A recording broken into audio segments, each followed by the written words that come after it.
నమస్తే ఫ్రెండ్స్.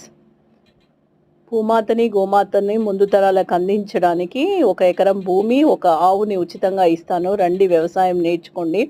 దానిని వృత్తిగా మార్చుకోండని యువతకు నేను ఒక పిలుపునిస్తూ ఒక రీల్ చేస్తే, ఆ రీల్‌కి వచ్చిన ప్రశ్నలు, సమాధానాలు, సందేహాలు, ఆలోచన విధానాలు చూస్తే చాలా ఆశ్చర్యం వేసింది నాకు. ఈరోజు క్యాంపస్‌లో నేను, అశోక్ గారు తిరుగుతూ ఉంటే కొన్ని వందల మోదుగు చెట్లు కనిపించాయి. చాలా ఆశ్చర్యం వేసింది నాకు.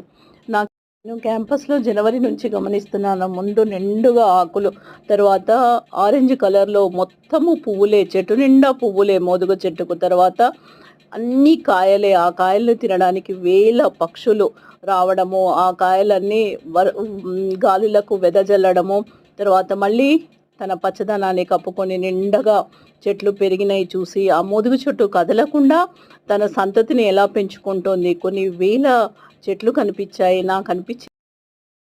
నాకనిపించింది చెట్టు కదలకుండానే తన సంతతిని ఇంత అద్భుతంగా పెంచుతోంది.